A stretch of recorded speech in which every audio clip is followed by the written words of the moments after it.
Bien, hoy vamos a comparar la depresión con el sentimiento de culpa. En el video anterior hice un detalle bastante completo de lo que sería el tratamiento más común que yo hago de estados de ansiedad permanentes y estados depresivos. Básicamente, yo digo que cualquiera que tenga una experiencia terapéutica de varios años sabe claramente que lo que yo propuse allí es que el tratamiento fundamental es un tratamiento exactamente equivalente al tratamiento de una fobia. ¿Por qué? Porque lo sostuve en ese momento. El problema realmente cuando aparece, por ejemplo, el estrés, es que desarrolla una cantidad de síntomas que no son normales en la persona, pero que lo pueden asustar. Por ejemplo, el aumento de la frecuencia cardíaca, el cambio, digamos, en la piel que puede pasar de palidez a enrojecimiento, el temblor de las manos que puede causarse y aparecer como si fuera casi que un síndrome de Parkinson. Bueno, son síntomas que en cierta forma pueden asustar a la persona y de hecho lo hacen. Y ese susto, digámoslo, ese miedo que tienen al síntoma, mantiene activo todo el eje, digámoslo, pituitaria adrenérgico, todo el eje del estrés, y por consiguiente mantiene los niveles de cortisol altos en la sangre. Y son los responsables de que ese cortisol, cuando llega al hipocampo, empieza a dañar y a matar células una vez que empieza a mantener niveles altos de concentración en la sangre. Entonces, como lo que la persona en realidad está haciendo ahí básicamente es evitando o tratando de evitar o de escapar ante un síntoma que considera amenazante. Entonces la terapia casi que se convierte en una desensibilización sistemática perfectamente igual a la que usamos cuando trabajamos una fobia. Por ejemplo, la fobia a las alturas. Una persona con fobia a las alturas la llevo a un piso alto en un edificio. La pongo a que observe al frente otro edificio donde hay una oficina con, digámoslo, con la ventana abierta que deja ver todo lo que hay adentro. Y lo pongo a hacer exactamente lo mismo, a describir lo que hay allá. Al principio, cuando él se asoma, digamos, a la azotea del edificio donde estamos trabajando, inmediatamente aparece aquí una reacción de tensión muy evidente, muy clara, que es la reacción fóbica a la altura. Entonces, pero en la medida en que empieza a describir lo que está al frente, allá hay un escritorio, veo también un sobre todo colgado de un perchero, sobre el escritorio hay como libros y hay como una caja, no sé qué. En la medida en que describe, uno ve claramente que todo el síndrome de alarma se va reduciendo. Eso forma, digámoslo así, neurológicamente, una especie de inhibición recíproca entre los centros que están regulando la reacción fóbica y la descripción objetiva y perceptiva de lo que está detectando. Entonces, el asunto es que cualquiera que tenga una experiencia importante en terapia se da cuenta que lo que yo propongo en el fondo de una terapia a una cantidad de personas con esa sintomatología es un tratamiento de una fobia. Ahora, hay una diferencia muy grande en el tipo de sentimiento que acompaña digámoslo, a un sentimiento de culpa. ¿Por qué? Porque el estrés o el sentimiento que acompaña al estrés básicamente es un sentimiento de miedo o los derivados del miedo, que son pues como decir la furia, la ira, el resentimiento, bueno, cosas de esas, pero todas basadas en algo que se quiere, digámoslo, suprimir o eliminar o evadir. En general son síntomas muy asociados a lo que pasa, digamos, con el riego sanguíneo, que casi siempre en esos casos hace que toda la sangre de los órganos se vaya hacia las extremidades y esté, digámoslo, permitiendo que los órganos, que los miembros superiores e inferiores estén dispuestos o para la huida o para la agresión, porque son reacciones básicamente instintivas ante la amenaza. Pero el sentimiento de fondo que hay cuando aparecen los sentimientos y los sentimientos de culpa es muy distinto, porque es básicamente la tristeza. Y la tristeza no tiene una gran carga digámoslo, de realidad, de aceptación de la realidad. Por ejemplo, se nos murió una persona que amábamos mucho y nosotros ya simplemente registramos que ya no está y registramos el vacío, la falta de esa persona. Tal vez la añoramos todo el tiempo que estuvimos con ella, los momentos más importantes, íntimos y más felices, y los más significativos, por supuesto. Y entonces en ese vacío, digámoslo así, está, digámoslo, transitando y viviendo la tristeza.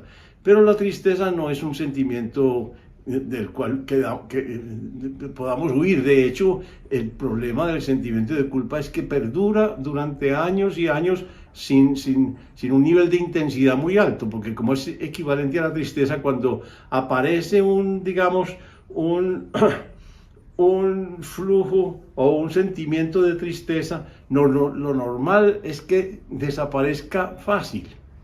Y lo normal es que, por ejemplo, digamos un niño está jugando un juego de azar en su tableta o algo así, y de pronto llora, pega un grito y se pone a llorar. Y uno se da cuenta de que algo pasó allí en el juego que lo frustró, digámoslo así, y le produce un sentimiento de tristeza. Uno sabe porque está llorando y porque no es un sentimiento ni de huida ni de agresión. Es un sentimiento como de impotencia, más bien, si usted quiere. Entonces, en ese caso, yo, por ejemplo, ¿qué hago? Yo simplemente abrazo al niño, no digo nada, no digo absolutamente nada. Estoy recordando el episodio con un nieto pequeño de unos 7, 8 años. Yo lo abrazo y él se queda al lado mío un ratico, y al ratico se separa y me dice: gracias, abuelo, ya con eso, porque fluyó la tristeza, y la tristeza es pasajera, no tiene la capacidad ni la intensidad para durar mucho, y cuando se procesa y se elabora y fluye porque se llora y tal, ya con eso se alivia momentáneamente. Pero hay algo que hace que cuando la persona vuelva a revivir o a rememorar el episodio, vuelva a poder sentir la misma tristeza. Entonces, por eso el sentimiento de culpa es en cierta forma más insidioso que otro miedo, digamos, amenazante, pasajero. ¿Por qué? Porque siempre vuelve, y siempre que vuelve, duele. Ahora, ¿qué es lo que me interesa? ¿Qué es lo que me interesa clarificar? Primero, que la tristeza es un sentimiento mucho más natural, mucho más, digámoslo, cercano a la realidad y mucho más aceptante, porque la tristeza además tiene cosas muy importantes, porque la tristeza, por ejemplo, está basada en un gran sentimiento de empatía. Uno hace empatía con la persona a la cual supuestamente le hizo un mal, y hace empatía sintiendo lo que la persona a quien agredimos o hicimos algún atropello puede sentir o pudo sentir en el momento en que nosotros actuamos con ella. Entonces, hay forzosamente empatía, a diferencia muy claramente de lo que aparece cuando aparece la depresión, porque en la depresión la gente antes se aísla y una persona que antes era amorosa con sus hijos o sus hijas, uno la ve que se volvió plana, que no le importa, que no le interesa el contacto, que no responde a él y que no lo busca. Pues, entonces uno sí siente una diferencia muy grande ahí. Pero entonces, al estudiar esto me parece importante, es como el origen, porque esto es de ese tamaño, porque somos tan vulnerables, digámoslo así, al hecho de que nosotros mismos hagamos daño a otra persona. Y es porque en el diseño físico de nosotros estamos diseñados como seres sociales, eminentemente sociales, y por eso en varios de los videos anteriores yo enfaticé la importancia de la atención como una necesidad básica, sabiendo que la necesidad básica es algo sin lo cual uno se muere. Y enfatizando, porque la gente piensa que uno sin atención tal vez lo que le da es como ansiedad y frustración y no más. Y no, tenemos que entender que se muere. Lo que pasa es que para llegar a un nivel crítico se demora tiempo, se demora 3, 4 meses, en fin. Pero mata, porque una necesidad básica es aquella que si no se satisface, simplemente elimina el organismo. Entonces yo insisto mucho en la importancia de la atención, porque la atención en el ser humano es una necesidad básica, y eso indica con absoluta nitidez que nosotros somos seres sociales. Y eso, en última instancia, ¿qué significa? Significa que estamos diseñados neurológicamente para buscar amar, ayudar, apoyar, empezando por la gente, por supuesto, que nos rodea y con la que estamos más familiarizados, por supuesto, porque esa es mucho más significativa para nosotros perceptivamente, la conocemos, hemos vivido con ella, tenemos historias, recuerdos, en fin, un montón de cosas que hacen que la relación sea mucho más significativa. Pero en todo caso estamos diseñados para eso. Y si estamos diseñados para eso y actuamos en contra de ese diseño, atacando a una persona, dañándola, haciéndola sufrir, no es raro, ni mucho menos, que nosotros sintamos que estamos yendo contra un principio fundamental de nuestro ser, contra una esencia fundamental de nuestro ser. Entonces, ahí la cosa es muy diferente. Por eso tendemos a sentir tristeza por la empatía que hacemos con el otro. Entonces, en ese caso, ¿qué es lo indicado? Porque lo indicado ya no es de ninguna manera hacer una desensibilización, eso no es fóbico. Nosotros reducimos la tristeza con el solo hecho de llorarla, por decir alguna cosa, de dejarla fluir, de contársela a una persona amada, cariñosa o simplemente confidente que nos escuche.